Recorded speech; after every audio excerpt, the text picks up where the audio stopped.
Hello guys! Welcome po again sa aking YouTube channel, and for this video, this is my very first celebrity-inspired makeup tutorial. Again, it's more color than I would usually wear, and this look is inspired by the very beautiful Olivia Munn. And yung makeup look na ito ay actually inspired nung makeup niya dun sa X-Men Apocalypse movie. So actually mukha siyang natural again, pero there are more colors involved dito sa look na ito. So I decided to create this Olivia Munn inspired look because I'm going to have lunch with my friend in a while, and ang napili kong outfit ay purple. So ayun, hindi ko alam, biglang naisip ko si Psylocke sa X-Men sa purple. So I hope you guys like my very first celebrity inspired makeup tutorial. Of course, I will be doing more in the future, but for now, sana magustuhan niyo yung look na i-represent ko. So without further ado, let's start. Okay, so let's start. I will be doing these steps na sunod-sunod na para mabilis na. So first is to prime my face using the Quick FX Mattifier once again. And then conceal my blemishes using the LA Girl Pro Concealer. Top it off with my main base using the Mary Kay Timewise Liquid Foundation. And then I'm going to set my whole makeup base using a L'Oreal Infallible powder.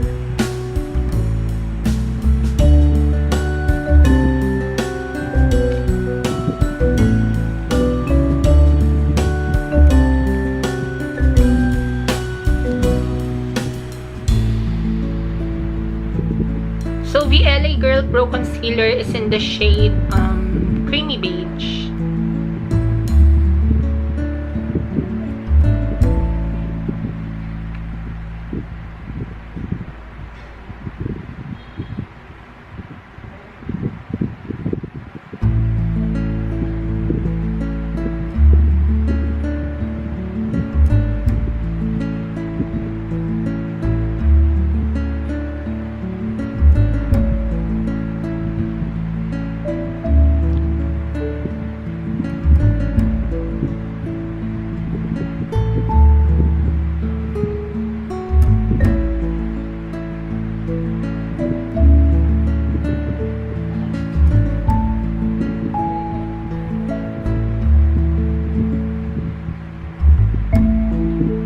So this is the Mary Kay Timewise foundation.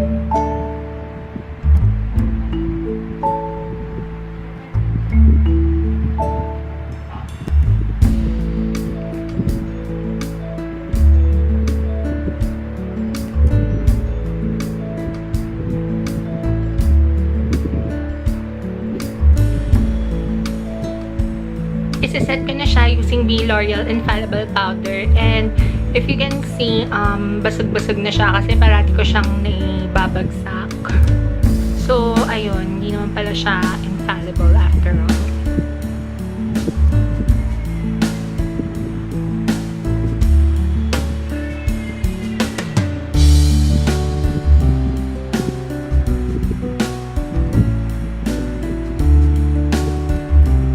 Now that my base is done, let's move on to the eyes. And ito na yung, I guess, point ng tutorial nito. Because yung makeup ni Olivia Munn sa X-Men, it looks like it's natural, pero actually, mas marami pa palang colors na involved doon. Okay, first stop is to use Espresso from my Nude BYS Free palette. I will just place it sa aking crease area.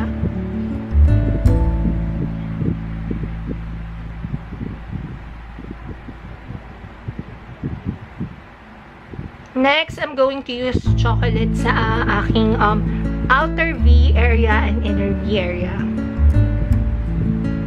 So this is the darker brown.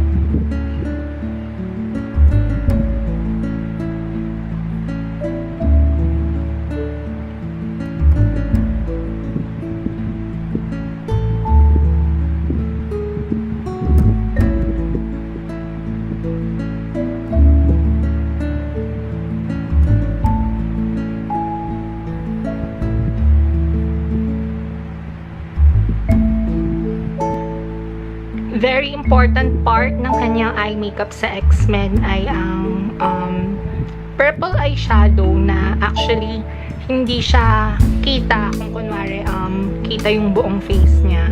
Pero makikita nyo na meron siyang purple eyeshadow dun sa scene na nagpanggap si Mystique na si Psylocke, and then sinakal siya ni Apocalypse. So meron siyang purple eyeshadow sa gitna. And I'm just using a purple eyeshadow from a random palette sa Color Workshop. I guess one good thing about purple eyeshadow is it blends very well with brown. I've also learned that dun sa makeup tutorial ng Tia Works back. Actually, sabi niya brown yung ginagamit niya, pero gumamit siya ng purple and hindi nahalata kasi nag-blend nga sa brown eyeshadow. So, si Olivia Munn na Psylocke, gumamit din siya ng purple eyeshadow. And so far, I'm loving it. Next up, I'm just going to tightline my eyes. So, you do that by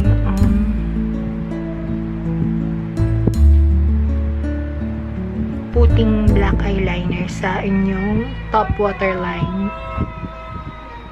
Ala si baby. Sa movie, I know gumamit si Olivia Munn ng false lashes. But, I'm not a fan of false eyelashes sa makeup. Okay, now natapos na tayong mag-tightline, I'm just going to quickly curl my lashes and apply mascara. And I guess ito yung isa pang crucial part sa eye makeup ni Olivia Munn. Mas makapal yung kanyang upper lashes than her lower lashes.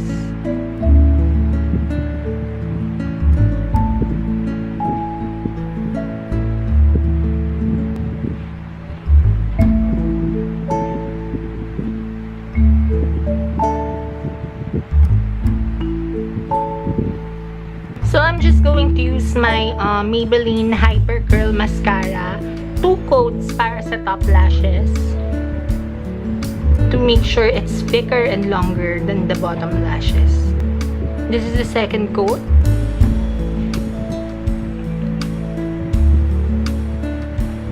I know I've told before na I don't like putting waterproof mascara, but look at that. Natatanggal lang ng sabon tong si Hypercurl. I wouldn't mind using it every day. But no. Okay, 1 coat sa lower lashes.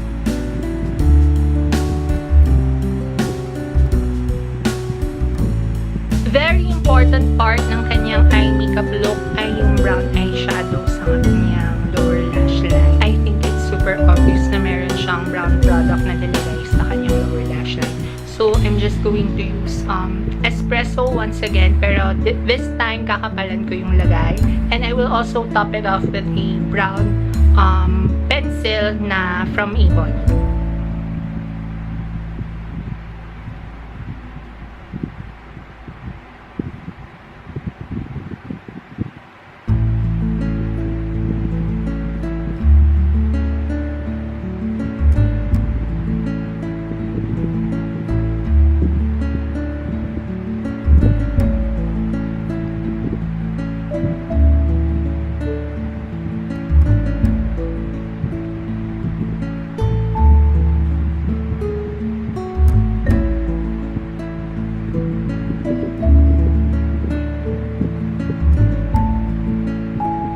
Nakita ko yung blush na nilagay ni Olivia Munn sa X-Men ay hindi nakalagay sa kanyang apples but sa kanyang cheekbones.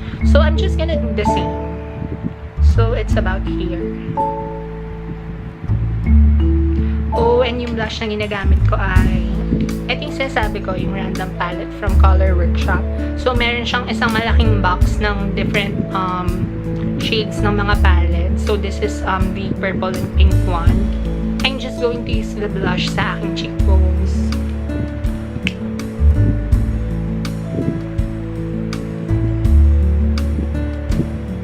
I feel like the need to contour this look. So, kukuha na lang ako ng brown eyeshadow sa aking eyeshadow palette. And then, make a simple contour, I guess. And if you know Olivia Munn, ang ganda ng cheekbones ni ate talaga. Plakadong-plakado.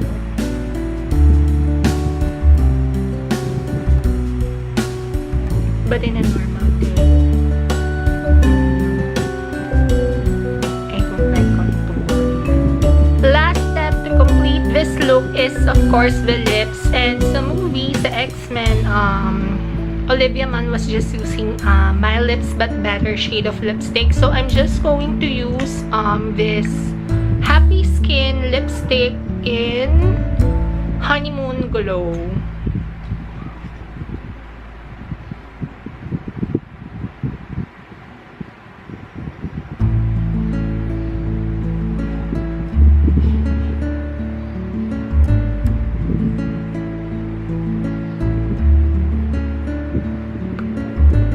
So this is the final look, guys. Again, it's natural, but of course with a little more hint of color because of dun nga sa eyeshadow look, which is I never knew na sobrang ganda pala talaga kapag pinaghalo yung brown and purple. I hope you like this tutorial. Ako super love ko si Olivia Munn, and lalo na yung look niya dun sa X-Men na movie. So again, guys, thank you for watching, and I hope na nagustuhan nyo itong Olivia Munn inspired look. And if you did, as usual, please press the like button down below. Don't forget to subscribe to my channel, and then sana see you again, guys, in my next makeup video.